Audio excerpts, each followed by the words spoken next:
नमस्कार मित्रांनो, इन्फ्रास्केप चॅनलवर तुमचे स्वागत आहे. भारतात लवकरच हायड्रोजन ट्रेन्स धावणार आहेत. रेल्वे मंत्री अश्विनी वैष्णव यांनी सांगितले की हायड्रोजन इंजिनचे काम पूर्ण झाले आहे आणि सिस्टीम इंटिग्रेशनचे काम सुरू आहे. या वर्षाअखेरपर्यंत हायड्रोजन ट्रेन्स सुरू होतील. इंडियन रेल्वेज आपल्या नॅरोगेज मार्गांवर या ट्रेन सुरू करतील.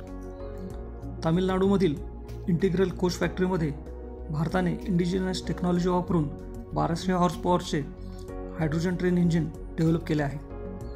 हे इंजिन जगातील सर्वात पॉवरफुल हायड्रोजन ट्रेन इंजिन आहे. इंडियन रेल्वेसाठी हे इंजिन गेम चेंजर ठरणार आहे. फ्युएल सेल्सच्या मदतीने हायड्रोजन आणि ऑक्सिजन एकत्र करून पॉवर जनरेट केली जाते. हायड्रोजन हे एक ग्रीन फ्युएल आहे. संपूर्ण जग त्याच्याकडे वाटचाल करत आहे. ही टेक्नॉलॉजी एक कॉम्प्लेक्स टेक्नॉलॉजी असून जगातील फक्त 4 देश जर्मनी, फ्रान्स, स्वीडन आणि चीनमध्ये हायड्रोजनवर चालणाऱ्या गाड्या आहेत, ज्या 500 ते 600 हॉर्स पॉवर प्रोड्यूस करू शकतात. त्या तुलनेने भारतीय इंजिन दुप्पट शक्तीचे आहे. हरियाणातील जिंद सोनीपत मार्गावर 90 किलोमीटरच्या ट्रॅकवर त्याची पहिली चाचणी घेतली जाईल. ही चाचणी यशस्वी झाल्यानंतर रेल्वे नेटवर्क आणखी 35 हायड्रोजन ट्रेन सुरू करण्याच्या योजना आखत आहे. प्रत्येक ट्रेनसाठी 80 कोटी रुपये खर्च येणार आहे. तसेच बेसिक इन्फ्रास्ट्रक्चरसाठी 70 कोटी रुपये खर्च येणार आहे.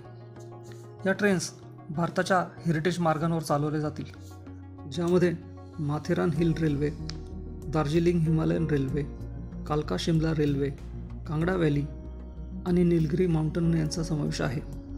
ही ट्रेन 140 km/hच्या स्पीडने धावण्यासाठी डिझाईन केली आहे.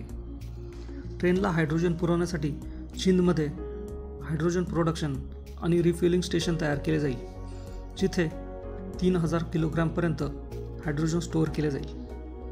हायड्रोजन कॉम्प्रेसर आणि 2 डिस्पेन्सरसुद्धा लावले जातील आणि प्री-कूलिंग इंटिग्रेशन या स्टेशनवर असेल. भारताच्या झिरो कार्बन इमिशनचे लक्ष्य साध्य करण्याच्या दृष्टीने एक महत्त्वाचे पाऊल आहे. हायड्रोजनचा ग्रीन फ्युएल म्हणून वापर केल्यामुळे खर्च कमी होईल आणि प्रदूषणही कमी होईल.